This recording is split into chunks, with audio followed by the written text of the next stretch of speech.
If healing eczema naturally feels like a guessing game, here's what I wish I knew when my eczema was at its worst. I put this as number 1 because I feel like with eczema, I don't mind the look of my skin. I mean, I mind, but not to the extent that it affects my sleep, it affects my day-to-day activities. Itching is the thing that consumes me, absorbs me. I feel like I can't do anything else but scratch until I bleed. So DAO is an enzyme that saved my life, or at least improved the quality of my life. So that's what I wish I knew. I made a whole video on it. If you haven't seen it, I'll link it up here and in the comments below. I saw 10 skin specialists and all 10 said eczema. I wish I didn't trust them completely. I mean, I don't completely trust the Western medications, but I kind of trust doctors to diagnose me correctly. However, after so many years, I found out that my rashes in the beginning were actually sun allergy. I believe the whole body rash that was eczema was actually topical steroid withdrawal. So what's my lesson here?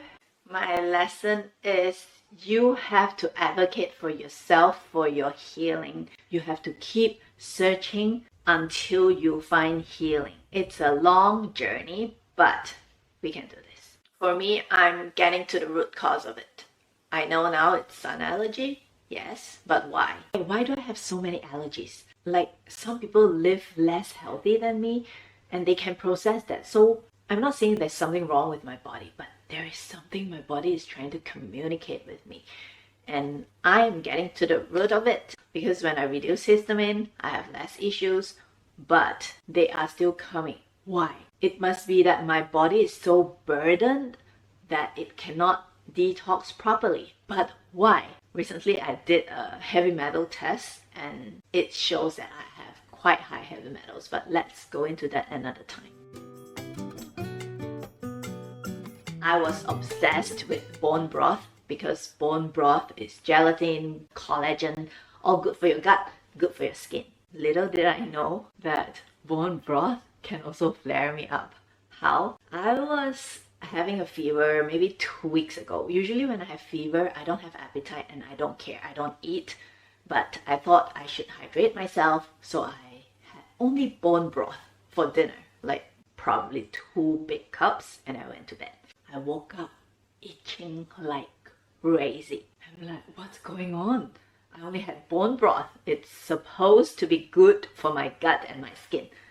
And then I found out that bone broth, when you boil it for too long, the collagen breaks down into histamine. So now I don't boil my bone broth for 16 hours anymore. I used to do that in a pressure cooker. I pressure cook for 8 hours in the night and then I wake up, I press again. Because my Instant Pot only maximum is 8 hours. So I press. So I did it twice.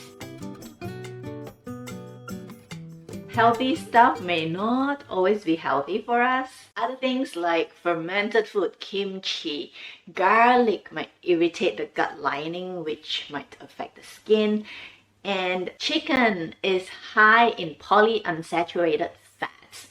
I always try to avoid polyunsaturated fats, which are like canola oil, soy oil, blah blah blah. But did you know that chicken is also high in polyunsaturated fats?